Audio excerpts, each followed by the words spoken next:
such things as so-called Galactic Law, galactic contracts, just to use that euphemism because we understand you are familiar with this idea of legality on your planet, contracts on your planet, time frames on your planet. We wish to give you a slightly different perspective on something that many of you have become very aware of. And that is the idea of the end of one cycle and the beginning of another. What you have called your year of 2012.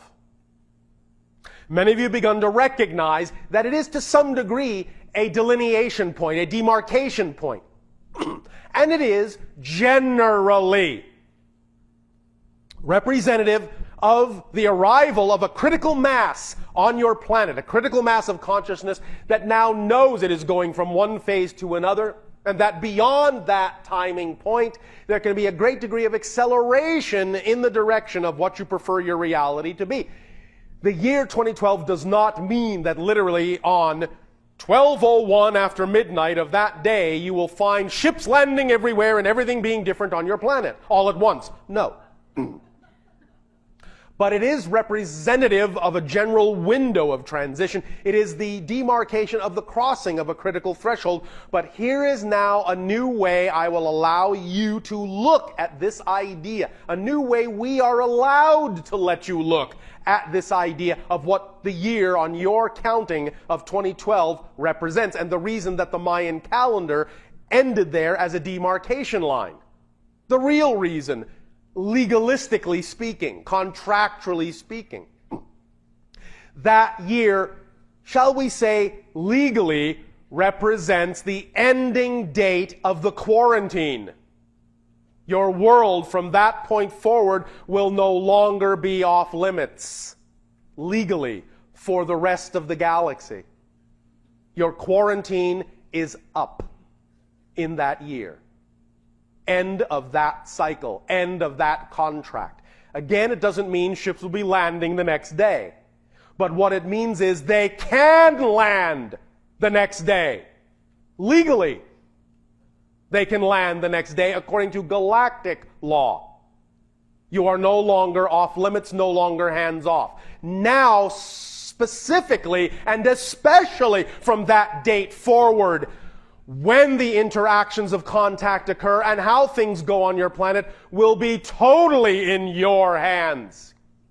You will make the ultimate determination of when the best timing will be for such interactions, because we will no longer be hampered or hindered by the idea that we are restricted by the quarantine.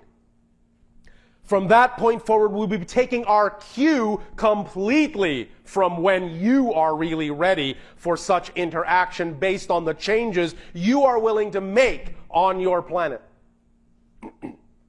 But as we perceive your energy from that date forward, as we have said, it will most likely, as we read the energy now, take no longer than somewhere in the window of 2015 to 2033 for open contact to take place. Most likely between 2025 and 2033.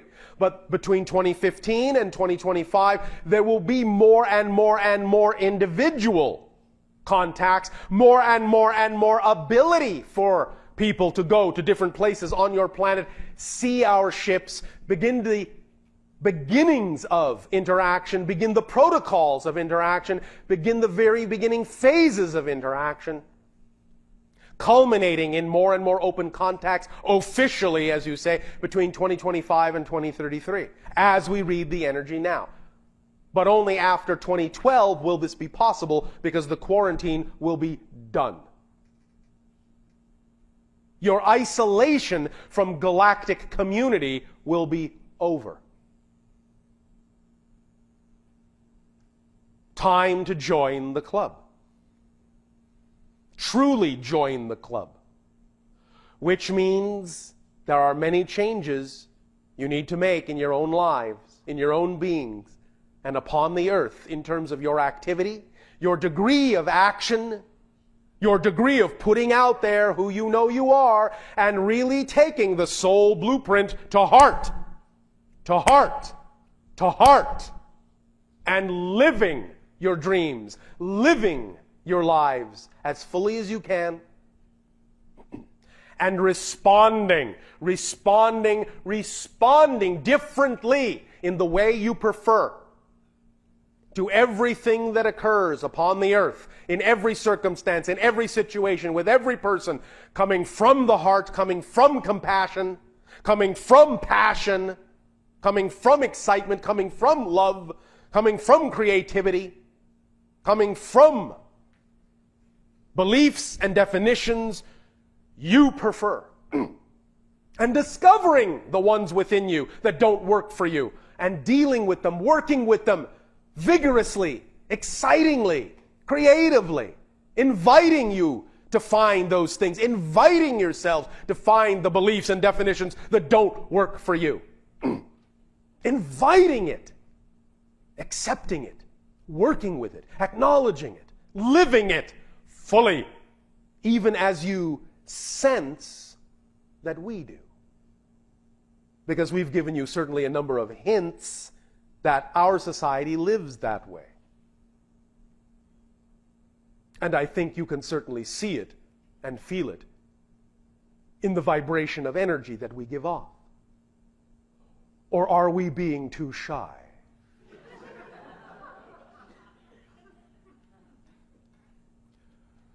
I will tell you a little secret. The strongest vibration any of you have ever felt from us is about 5% of the level we actually exist on.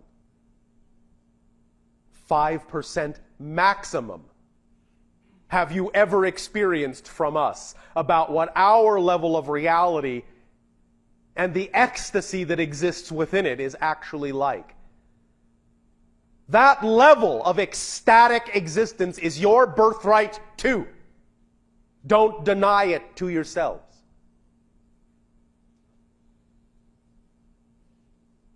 Don't begrudge it to yourselves. Don't withhold it from yourselves. Explore who you are with abandon. Explore who you are with willingness, with openness, with acceptance. Everything, the dark, the light, all of it. Explore who you are. It's beautiful for what it is. It's perfect for what it is. And when you allow it to be perfect for what it is, you can then allow it to be what you prefer it to be. For as we have said many times, you cannot change what you do not own. So own all of it and then allow it to be what you prefer it to be. So that as you expand outwardly now on the other side of the hourglass, you can walk hand in hand with each other, equally validating the differences between you. For it is only through the equal validation of all your differences that you will find true unity on your world. It is not homogenization that will give you unity. It is the validation of all your differences that will give you unity. Because you are different from each other for a reason. To reflect to each other those things that you yourself did not choose to experience in this life, but that through another you can. And you can use their life as an example. The fact that you, in your life, can also be an example to them for a different way of doing things, different ideas, different sharings, different experiences. This is the value of creation, in that there are an infinite number of ways to do anything. That is the value of the one, is that it is the many, and the many are the one. Cherish the many and the one, not this or that. Don't go to the one running from the many. Don't get lost in the many running from the one. It is this and that, not this or that. It is the one and the many and the one. The many is the one is the many. Include, including exclusion. Because exclusion is a choice. You don't have to do the excluding, but include exclusion as an equal choice you don't have to choose to do. But it is equally valid as a choice. Exclusion is equally valid as inclusion as a choice, but you don't have to exclude. The paradox is that when you include exclusion, you will only be including as a choice. Learn the power of paradox. That's where you reside, in the center where dichotomy comes from. When things seem to be polarized, understand they both have to come, equal opposite ideas still have to come from a common center in you. You are the paradox. You are the paradox. Learn the power of the paradox.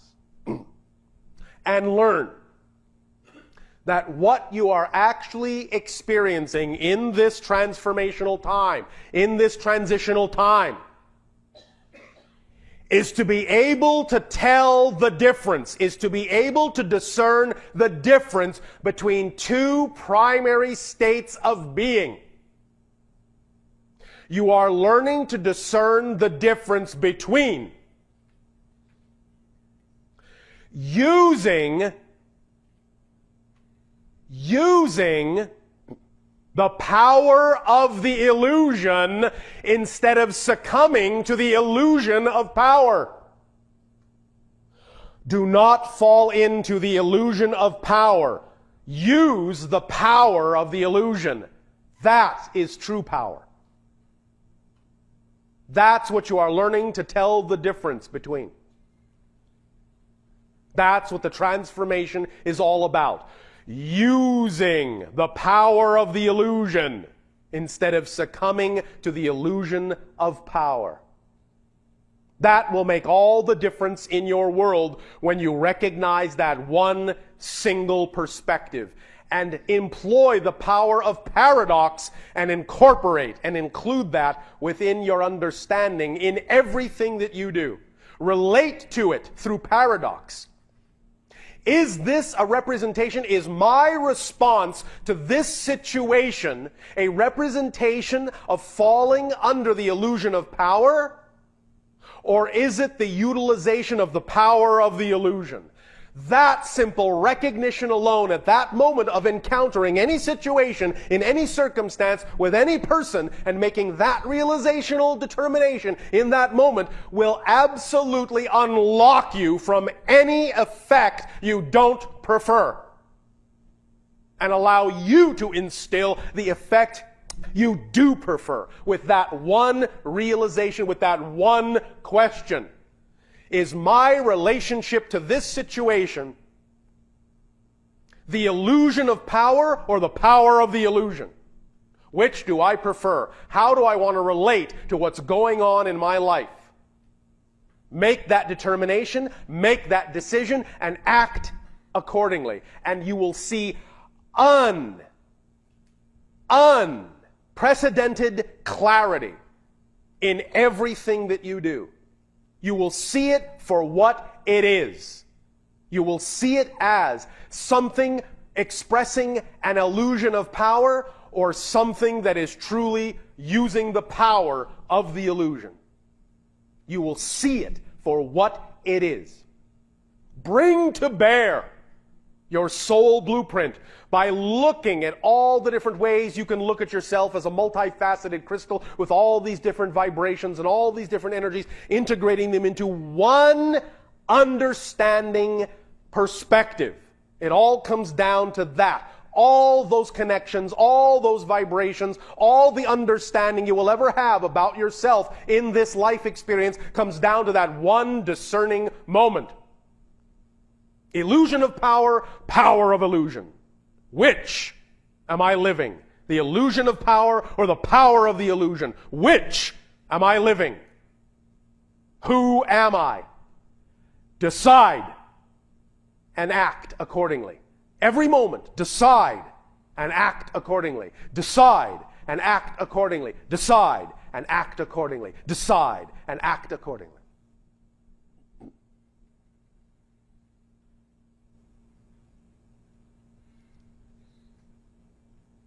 Do you have questions?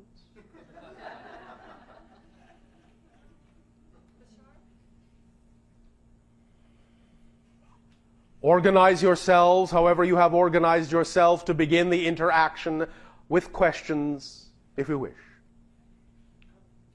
Bashar chooses you to ask a question, please come and sit up here and then speak to the microphone. Great. And since you were the first one, speak up and be bold so that all may hear what you have to share. Thank you, Bashar, and especially for doing it this weekend. We really appreciate this workshop. And we appreciate the co-creation as well.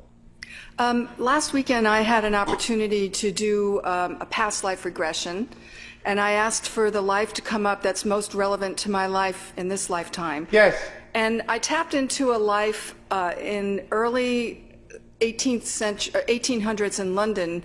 I was a man named Robert, and I was an actor in that lifetime, and I used my acting ability to change the educational system in England by using acting and interacting with the students as opposed to the way the professors were teaching at that time. All right, very good. And what does this teach you?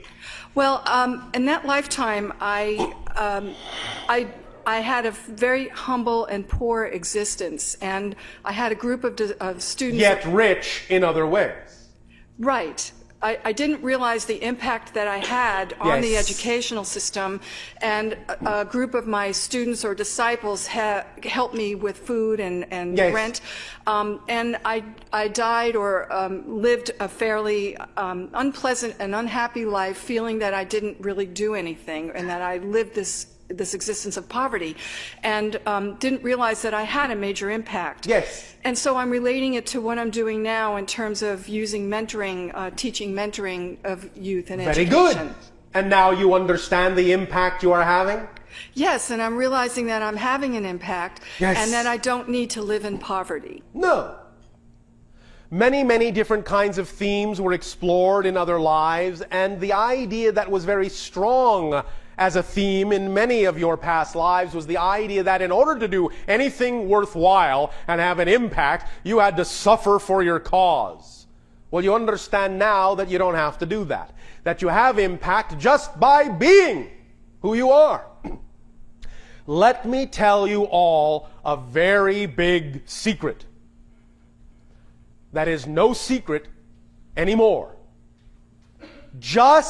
And please take me very literally on this, just by being alive in this reality.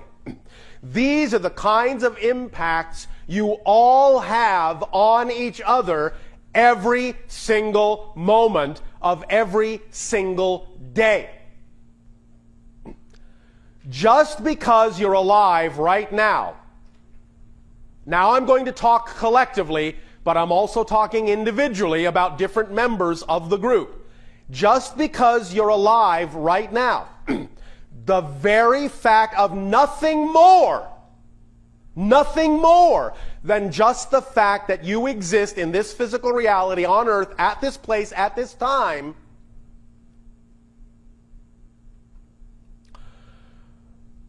$500,000 more species of birds that would have died are now going to live. 2 degrees change in the weather patterns upon your planet is going to occur in a way that will help stabilize the weather patterns of certain areas of your world more than they would have been stabilized had you not existed.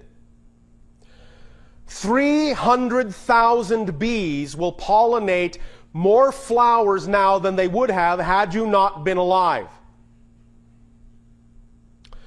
1 dolphin baby will now be born that would not have been born had you not been alive.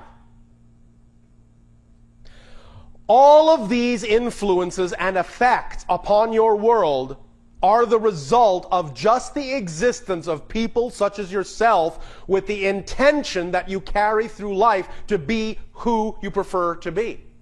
without doing anything else. Those are the kinds of effects you have on your world, because the entire world is a connected orchestration of consciousness and energy in motion. So even just every thought you have changes everything, affects everything. So then, even more so when you focus the idea of your intentions into an action, do you find that you will then be able to see more clearly the impact you are already having. The idea of action is not so much for the idea of adding impact, it is for the idea of allowing you to experience the impact you are having. Because action connects you to the mechanism of the orchestration in such a way that you then flow the result of your impact back to yourself in such a way that you experience the impact you are having upon the world. Do you follow that? Yes. So, the idea is that you're already having the impact, but when you take action, such as mentoring those children, you then, when you also clarify all the different levels of yourself, will be more capable of actually witnessing the impact that you're already having. Whereas in the other life, you didn't get an opportunity to witness the impact because you had ideas and beliefs and definitions within yourself that bought into the concept that you were not actually having an impact. Even though you were active, you had beliefs that didn't allow you to see how much of an impact you were having, whereas now you have beliefs that can allow you to witness and understand that A, you are having an impact just by being here, and that by being willing to be active about the impact you are having, you will have more ability to get in touch with the belief systems that can then be changed to allow you more opportunity to witness the impact that you are having. Do you understand? Yes. Does that help you? It does. Thank you. Thank you. And are there any other questions? Yes, Bashar. You and then you. Thank you. Bashar, first I'd like to share with you. Come up to your recording and microphone amplifying device.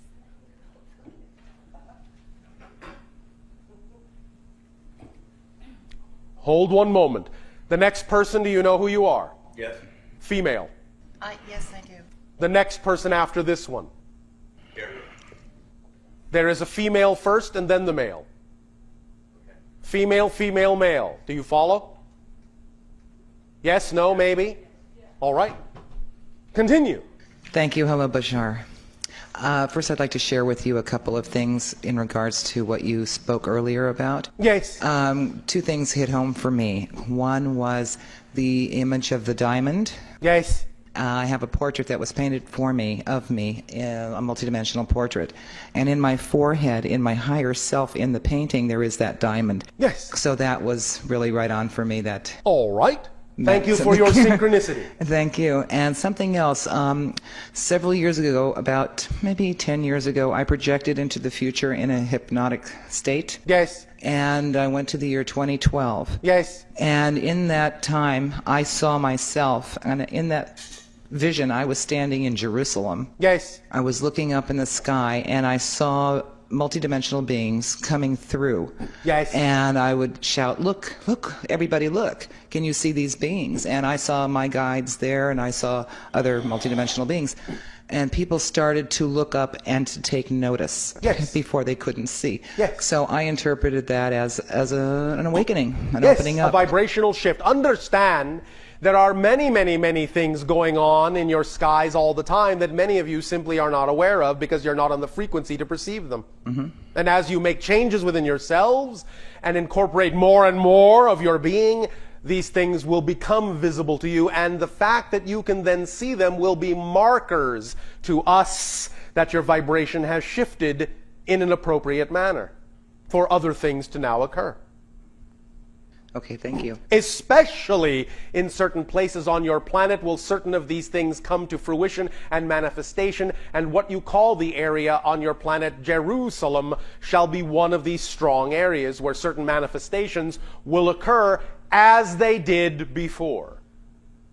It's interesting because in the vision that I had, there was a war going on at that time. Yes. And because people started to be able to see multidimensionally, that brought the peace to the region. No.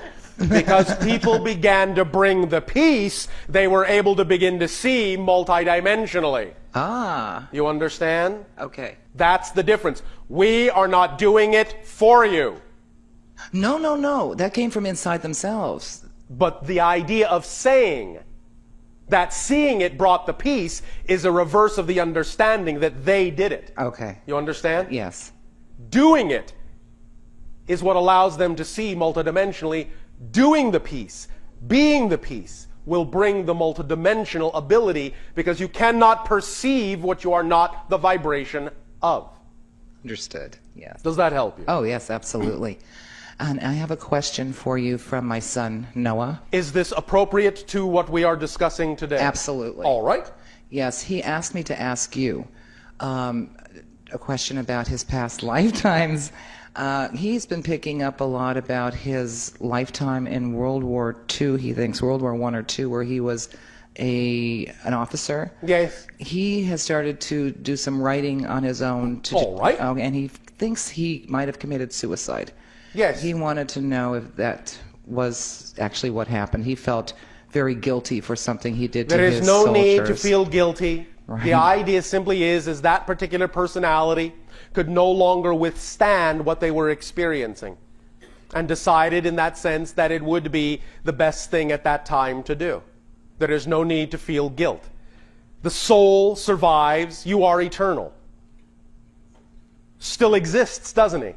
Oh, yes. Well, Yes. then it doesn't matter in what form. Oh, yeah, we have discussed that. Yes. Yes, he doesn't feel guilt any longer. All right. Yeah, but he's been processing that. All so right. he wanted to have some validation of that. Yes. And also a possible connection to Leonardo da Vinci. No discussion of that at this moment. All right. Thank you All very right. much, Bashar. Thank you. And the next.